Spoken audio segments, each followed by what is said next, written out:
मैं एक बार फिर से अटेंडेंस बोल रहा हूँ।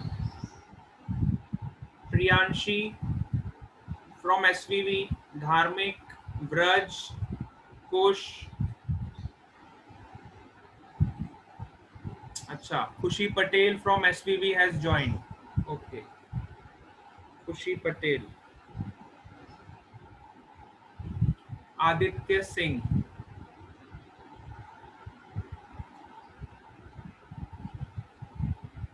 वर्षिल,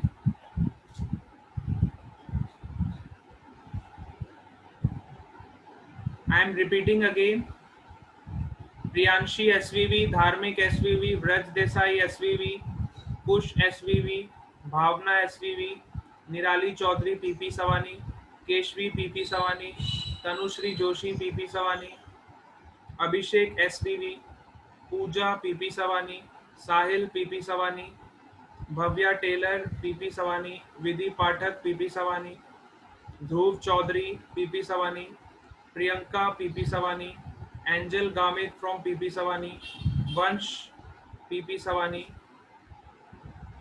ओम Patel PP Savani, Kirmi PP Savani, Dhruvi Mahale PP Savani, Aniruddh PP Savani, Bhumika Goyal PP Savani, Khushboo PP Savani, Lakshya from SVV, Kripal Gamit PP Savani, Sanjana SVV, Mayur Marathe PP Savani, Darshanika PP Savani, Khushi Patel SVV, Aditya Singh SVV, Varshil SVV, Lalit Prajapat from SVV. चलो, attendance is over now, we are going to start with our session.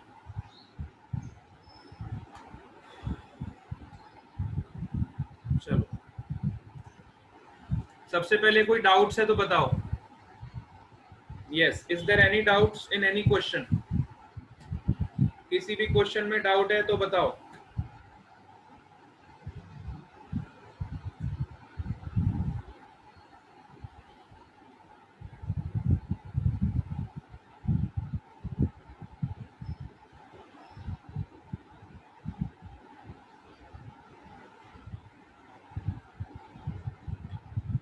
Prushti Ladani has also joined. Okay.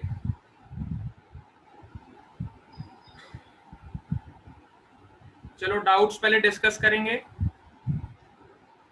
Question number 1, question number 4।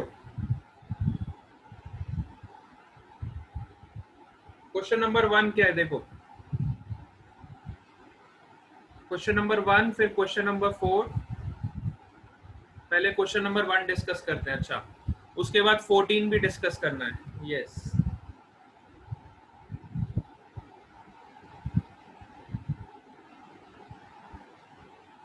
14 तो कल discuss किया था ना?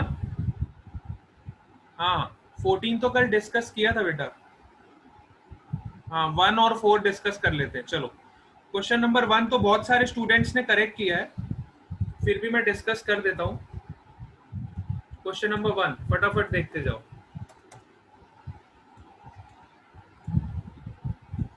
Question number 1 में क्या बोला है? 3 charges minus Q, plus Q and minus Q are placed at equal distances on a straight line, है ना? 3 चार्जेस हैं, एक चार्ज है माइनस क्यू,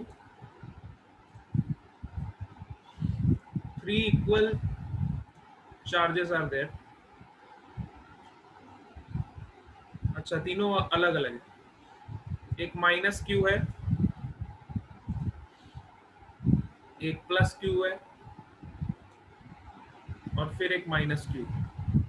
ठीक है, 3 different charges are there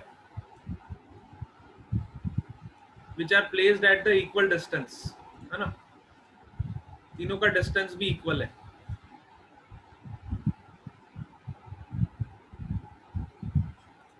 This distance is d. Let's suppose this distance is d, then this distance will also be d. दोनों का distance same है। Let's say this is d distance, this is also d distance. अच्छा sir, third भी बता देना। Okay बेटा, third वाला भी बता दो। ठीक है, ये माइनस क्यू चार्ज है, this is plus Q charge and this is again minus q charge.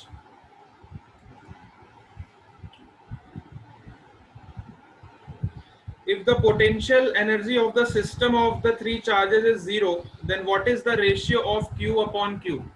अच्छा, potential energy वाला टॉपिक आज हम पढ़ेंगे, अभी हमने स्टार्ट नहीं किया है, इसलिए क्वेश्चन में डाउट आया होगा, लेकिन फिर भी ये मैं एग्जांपल डिस्कस कर देता हूँ। पोटेंशियल एनर्जी अभी हमको पढ़ना है, ठीक है, ये वाला टॉपिक अभी हमने पढ़ा नहीं है पोटेंशियल एनर्जी का, बट फिर भी चलो क्वेश्चन डिस्कस कर देते हैं, आज ये टॉपिक हम कवर करेंगे।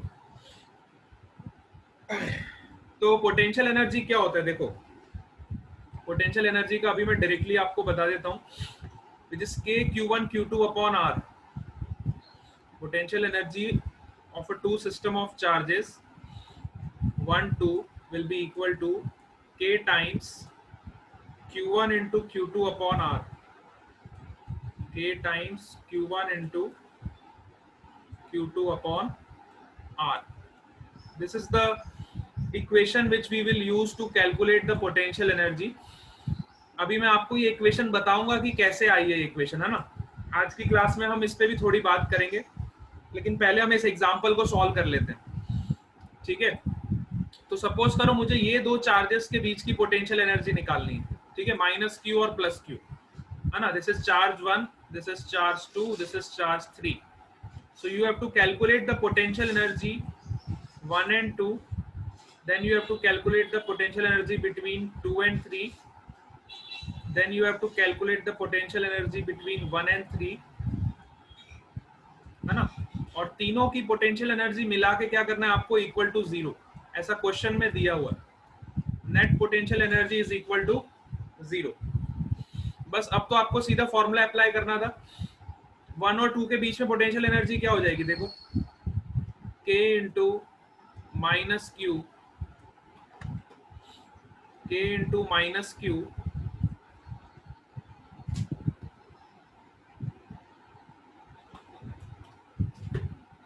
wait a minute, k into minus q into plus q upon d plus 2 और 3 के बीच की पोटेंशियल एनर्जी क्या हो जाएगी, k into charge of 2 is plus q, charge of 3 is minus q upon d plus potential energy between 1 and 3। 1 और 3 के बीच में potential energy कितनी हो जाएगी, k into minus Q will be Q square, k Q square, distance between them is 2d, d plus d which is equal to 0। यहां से आप ratio निकाल लोगे, यहां से आपको रेशियो मिल जाएगा, इसको सॉल्व करोगे you will get the ratio of q raise to q which is 1/4, ठीक है। हाँ, समझ आ गया बेटा कैसे करना है। हाँ, फर्स्ट वाला क्लियर है। चलो अब मैं थर्ड वाला डिस्कस कर रहा हूँ, थर्ड वाले में भी डाउट आ गया है, बताओ थर्ड वाला क्वेश्चन क्या है। 3 point charges are placed at the vertices of an equilateral triangle of side A, then find the work done by external forces to increase their separation to 2a। अच्छा, अब third वाला मैं फिर आपको potential energy का concept बता के discuss करूंगा। मैं समझ गया क्यों डाउट आ रहा है। पोटेंशियल एनर्जी अभी हमने पढ़ा नहीं है, आज की क्लास में हम पोटेंशियल एनर्जी को पहले पढ़ेंगे, उसके बाद मैं आपके साथ थर्ड वाला क्वेश्चन डिस्कस कर दूंगा, तो आपको ज्यादा समझ आएगा, ठीक है। चलो फोर्थ वाले में देख लेते हैं। 2 identical particles having a charge of electron 10 centimeter are released. What will be their speed when they are 20 centimeter apart? ठीक है, हाँ वेरी गुड। फोर्थ वाला देख लो, फोर्थ वाले में तो एनर्जी कंजर्वेशन लगाना था। एनर्जी कंजर्वेशन अगर आपने लगा दिया होगा तो आपका आंसर आ गया होगा, है ना। मैंने आपको पहले ही बताया था कि ये जो इलेक्ट्रोस्टैटिक फोर्सेस होते हैं ये कंजर्वेटिव फोर्सेस होते हैं, है ना। सो इसमें टोटल एनर्जी कंजर्व रहती है, initial potential energy plus initial electrostatic energy, और you can say electrostatic potential energy plus kinetic energy, which is equal to final potential energy plus final kinetic energy. आप energy conservation लगा सकते हो because these are conservative forces. Electrostatic forces कैसे होते हैं? Conservative forces. हम कई बार ये पॉइंट डिस्कस कर चुके हैं. बस एनर्जी कंजर्वेशन आप लगा दोगे, फोर्थ वाले क्वेश्चन का आंसर आ जाएगा. फिफ्थ वाले में क्या है? अब देखो, फिफ्थ वाला भी बता देता हूँ. फिफ्थ वाले में भी आपको हिंट दे देता हूँ. Determine the electrostatic potential energy of a system consisting of two charges with no external placed at -9, 0, 0 and 9, 0, 0. Fifth वाला तो सिंपल था. देखो इधर फिफ्थ वाले की भी आपको हिंट दे रहा हूं. Question number 5.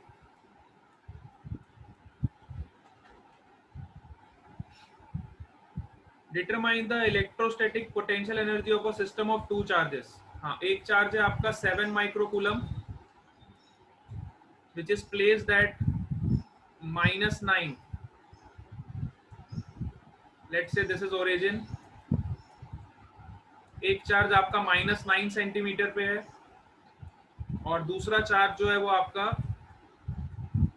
+9 सेंटीमीटर पे है. ठीक है, which is -2 microcoulomb. Now you have to calculate the potential energy, है ना, इलेक्ट्रोस्टैटिक पोटेंशियल एनर्जी. तो इलेक्ट्रोस्टैटिक पोटेंशियल एनर्जी क्या हो जाएगी बताओ? अभी अभी आपको बताया था. Potential energy between the system of charges is equal to k q1 q2 upon r. r is the separation. दोनों चार्जेस के बीच का जो सेपरेशन होगा that will be your r. ठीक है, सेपरेशन कितना हो जाएगा? 18 centimetre. Separation will be 18 centimetre. +9 इधर और -9 इधर. How much work is required to separate them to an infinitely large distance? Means you have to calculate the potential. Second part में आपको पोटेंशियल निकालना है. और हमें पता है charge into potential which is equal to U. Potential energy is defined as charge into potential. Use this concept to calculate the second part. चलो ठीक है, आज हम पोटेंशियल एनर्जी को बहुत डिटेल में डिस्कस करेंगे, इसलिए आप उसकी बिल्कुल भी टेंशन मत लें. पोटेंशियल एनर्जी को आज हम डिस्कस करेंगे. जैसे ही हमारा इक्वी पोटेंशियल सरफेस वाला पार्ट कवर हो जाएगा, देन नेक्स्ट टॉपिक जो हमारा रहेगा पोटेंशियल एनर्जी वाला ही रहेगा. ठीक है, उसके बाद आपको ये सारे क्वेश्चंस बहुत अच्छे से सॉल्व हो जाएंगे. अभी हो सकता है आपको डाउट आ रहे हो, लेकिन ये वाले क्वेश्चंस आप बहुत इजीली सॉल्व कर लोगे after we have discuss the electric potential energy. ठीक है, तो आप उसकी बिल्कुल भी चिंता ना करें. यस, चलो ओके. ठीक है, अब हम अपने टॉपिक पे जाते हैं जहां से हम कंटिन्यू कर रहे थे. Let's move on to our topic.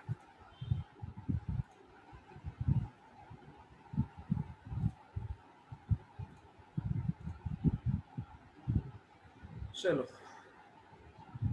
we have discussed till now equipotential surface. हमने इक्विपोटेंशियल सरफेस को डिस्कस किया था कल की क्लास में बहुत डिटेल में, और हमने उसकी प्रॉपर्टीज पढ़ेंगे आज. ठीक है, उसकी जितनी भी प्रॉपर्टीज है सारी कवर कर लेंगे. तो एक बार मैं फिर से आपको रिवाइज करवा देता हूँ. इक्विपोटेंशियल सरफेस क्या होता है, बड़े ध्यान से सुन लो क्योंकि बहुत इंपॉर्टेंट कंसेप्ट है ना. Any surface at every point of which the potential due to the charge distribution is same is called equipotential surface. मतलब कोई भी सरफेस, ऐसी सरफेस जिसपे each and every point the potential is same. देखो ये surface, the surface at which each and every point the potential is same is known as equipotential surface, and equipotential surface is always perpendicular to the electric field. It is always perpendicular to the direction of electric field. ये हम discuss कर चुके थे, ठीक है। Suppose करो हमारे पास कोई पॉइंट चार्ज है ना, ये मैंने पॉइंट आपको कल बताया था। Suppose we have a point charge, this is the point charge. तो पॉइंट चार्ज से इलेक्ट्रिक फील्ड देखो रेडियली आउटवर्ड्स निकलती है। From a point charge electric field will emerge as a radially outwards, ठीक है। सो इक्विपोटेंशियल सरफेस कैसी होगी इसकी? इक्विपोटेंशियल सरफेस अगर मुझे इस पॉइंट चार्ज की बनानी है तो मुझे पोटेंशियल का फॉर्मूला पता है, V इज इक्वल टू के क्यू अपॉन आर, के क्यू अपॉन आर। और हमें पोटेंशियल सरफेस ऐसी बनानी है कि वो इलेक्ट्रिक फील्ड को हर पॉइंट पे परपेंडिकुलर हो, ठीक है। तो ये मेरी सर्कुलर पोटेंशियल सरफेस बन जाएगी। देखो ये इलेक्ट्रिक फील्ड को at each and every point it will be perpendicular to the electric field. You can see that this surface is equipotential surface. Similarly, this surface is also equipotential surface. But what is the difference between them? The difference of radius. If radius increases, then potential will decrease. If radius will decrease, then potential will increase. So for a point charge or for an isolated charge, we have spherical equipotential surface. But for uniform electric field, we have plane equipotential surface. This is the difference between them. जब आपकी electric field uniform होगी तब आपका equipotential surface will be a plane which is perpendicular to the electric field.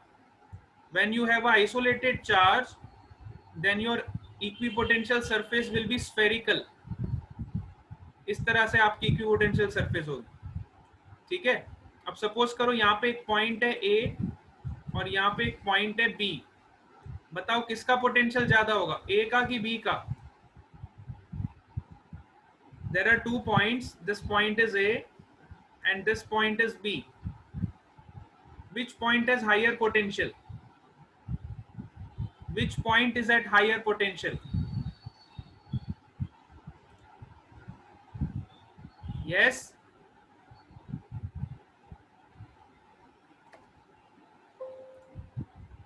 किसका higher potential होगा? B का higher potential होगा। Very good, B का हायर पोटेंशियल होगा। यहां तक हम डिस्कस कर चुके थे, ठीक है। आज हम आगे कंटिन्यू करेंगे। We will study the properties of equipotential surfaces. First property of equipotential surface, पहली प्रॉपर्टी देखो, no work is done in moving a test charge from one point to another on an equipotential surface. जब हम equipotential surface पे किसी भी charge को move करते हैं एक पॉइंट से दूसरे पॉइंट पे, तो कोई भी वर्क नहीं होता। क्यों? क्योंकि पोटेंशियल सेम हो जाता है ना। इक्विपोटेंशियल सरफेस पे हर पॉइंट्स पे पोटेंशियल सेम हो जाएगा।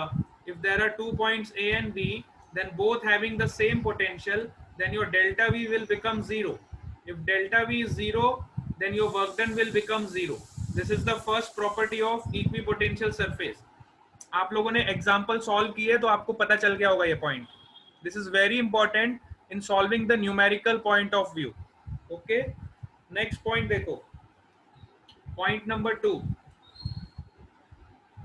the electric field is always perpendicular to the element dl of the equipotential surface.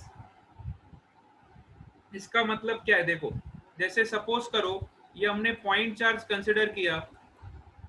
अब यहां से जो इलेक्ट्रिक फील्ड एमर्ज हो रही है, it is always perpendicular to the equipotential surface.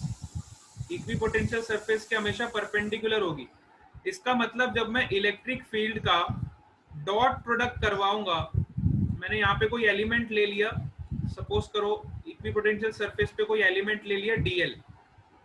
अब जब मैं इस dl का डॉट प्रोडक्ट करवाऊंगा इलेक्ट्रिक फील्ड के साथ, तो वो हमेशा क्या होगा, zero, because theta is 90, dot product is EDL cos theta. If theta is 90, then your dot product will become zero. यहां से भी हम प्रूफ कर सकते हैं कि वर्क डन आपका जीरो होगा। हम दो जगह से शो कर सकते हैं, यहां से भी प्रूफ कर सकते हैं कि वर्क डन जीरो होगा। और वर्क डन की जो बेसिक डेफिनेशन है, that is integration of a to b e dot dl, this is the definition of work done. यहां से भी आप प्रूफ कर सकते हो कि दोनों का डॉट प्रोडक्ट जीरो हो जाएगा, क्योंकि थीटा 90 डिग्री है। ठीक है, तो दोनों पॉइंट से आप प्रूफ कर सकते हो कि work done will be zero finally, है ना, work done will be your zero. Next property पे आ जाओ, प्रॉपर्टी नंबर 3। हाँ, वेरी गुड। प्रॉपर्टी नंबर 3 पे आ जाओ।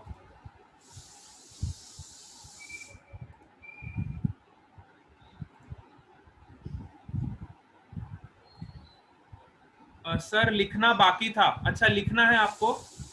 हाँ, जिसको लिखना है लिख लो बेटा, फर्स्ट और सेकंड जिसका बाकी लिख लो पहले। अगर आपको लिखना है तो लिख लो, स्क्रीनशॉट लेना है तो स्क्रीनशॉट ले लो, whatever you want to do. मैं एक बार फिर से शो कर देता हूँ, फर्स्ट और सेकंड पॉइंट जिसका रह गया है नोट डाउन कर लो या स्क्रीनशॉट ले लो, जैसा आपको अच्छा लगे।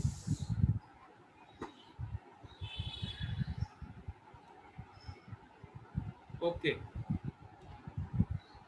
Okay, very good. चलो नेक्स्ट पॉइंट पे चलते हैं, पॉइंट नंबर 3।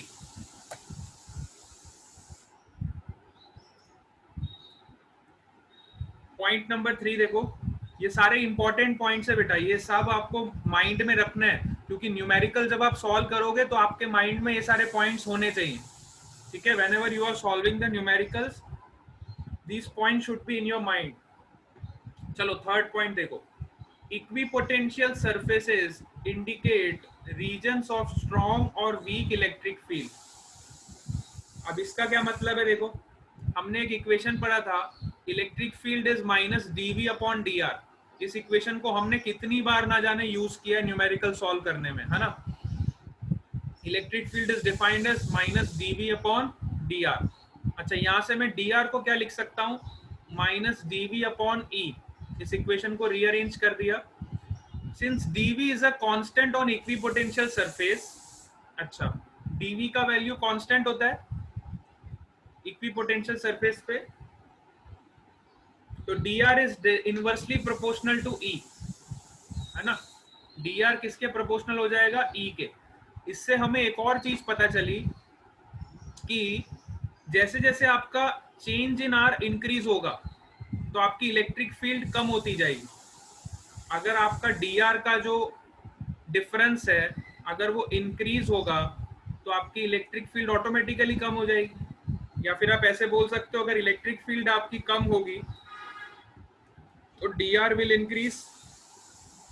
इसका मतलब क्या है, देखो, if electric field is strong और large then dr will be small, that is the separation of the equipotential surface will be smaller. Equipotential surfaces are crowded and vice versa. ठीक है, अब इसका मतलब क्या है, देखो इक्विपोटेंशियल सरफेसेस के बीच का जो सेपरेशन है ना, this is the separation between the equipotential surface. जैसे कि मैंने चार्ज लिया प्लस क्यू, अब इसके सराउंडिंग में जो मैंने इक्विपोटेंशियल सरफेस बनाई है, इनके बीच की जो सेपरेशन है, the separation between the two equipotential surface, this is your dr। ये आपका dr है, this is the separation between the two equipotential surface. अगर ये सेपरेशन बहुत कम है, अगर सपोज करो आपकी इक्विपोटेंशियल सरफेस ऐसी होती, if there is a minimum separation, suppose करो आपकी इक्विपोटेंशियल सरफेस में सेपरेशन बहुत कम होता, है ना। इस पॉइंट को समझो, ये बहुत इंपॉर्टेंट। सपोज करो अगर दो इक्विपोटेंशियल सरफेस वेरी क्लोज है, इसका मतलब क्या है कि ये वाले केस में जो इलेक्ट्रिक फील्ड होगी, यहाँ पे इलेक्ट्रिक फील्ड ज्यादा स्ट्रांग होगी, यहाँ पे जो इलेक्ट्रिक फील्ड होगी वो थोड़ी कम स्ट्रांग होगी, है ना। अगर आपका इक्विपोटेंशियल सरफेस में दो सरफेस के बीच का जो डिस्टेंस है अगर वो कम है, इसका मतलब आपकी electric field will be more strong in this case as compare to this case. समझ आया? This is the physical significance of this point.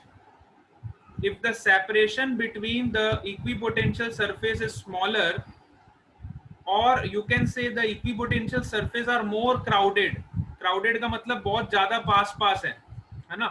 जब बहुत ज्यादा पास होगी तो वहां पे इलेक्ट्रिक फील्ड ज्यादा स्ट्रांग होगी, जहां पे दूर दूर होगी इक्विपोटेंशियल सरफेस वहां पे इलेक्ट्रिक फील्ड कम स्ट्रांग होगी। ठीक है, this is also very important point. Objective question इस पॉइंट पे बन सकते हैं। ठीक है, this is very important point for objective question. Point number 3 सबको क्लियर हो गया? हाँ, वेरी गुड। अब आ जाओ पॉइंट नंबर 4 पे। ये प्रॉपर्टीज आपको मैं जैसे बता रहा हूं वैसे आपको याद रखनी है, क्योंकि ये प्रॉपर्टीज पे ही क्वेश्चन 1 मार्क के बहुत सारे फ्रेम हो जाएंगे। ऑब्जेक्टिव क्वेश्चंस जितने भी फ्रेम होंगे सारे के सारे इस प्रॉपर्टीज से ही फ्रेम होंगे, और 1 मार्क वाले क्वेश्चन ही डिसाइड करेंगे कि आपके कितने मार्क्स आएंगे। क्योंकि 1 मार्क वाले क्वेश्चंस में जिसको अगर सारे राइट हो गए मतलब उसके मार्क्स बहुत अच्छे हो जाएंगे। तो 1 मार्क वाले क्वेश्चंस के लिए प्रॉपर्टीज को आपको एकदम अच्छे से याद रखना है। यस, नेक्स्ट पॉइंट आ जाओ, point number 4।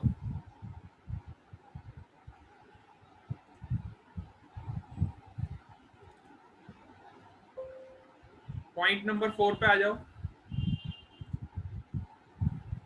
Point number 4 is that two equipotential surface cannot intersect।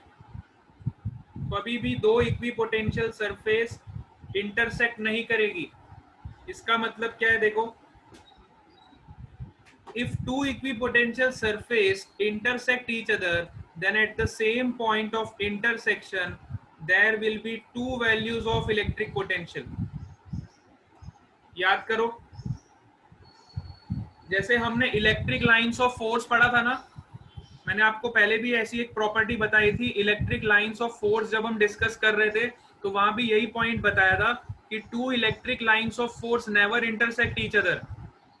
क्योंकि अगर दो electric lines of force intersect होगी तो वहां पे एक ही पॉइंट पे हमें दो इलेक्ट्रिक फील्ड की वैल्यू मिल जाएगी, है ना। सेम कंसेप्ट यहाँ पे भी है कि यहाँ पे दो इक्विपोटेंशियल सरफेस कभी भी इंटरसेक्ट नहीं करेंगे।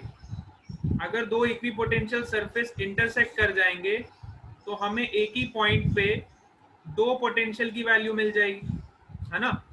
अब इस पॉइंट पे बताओ आप किसका पोटेंशियल लोगे, ये वाला पोटेंशियल लोगे V1 कि ये वाला पोटेंशियल लोगे V2। ठीक है, तो इस तरह का कंफ्यूजन हो जाएगा, इसलिए दो पोटेंशियल सरफेस कभी भी इंटरसेक्ट नहीं करती। जैसे दो इलेक्ट्रिक लाइंस ऑफ फोर्स कभी भी इंटरसेक्ट नहीं करती, वैसे ही दो इक्विपोटेंशियल सरफेस भी कभी भी इंटरसेक्ट नहीं करती। They never intersect, they never intersect. ठीक है, हाँ, this point is also clear to all of you.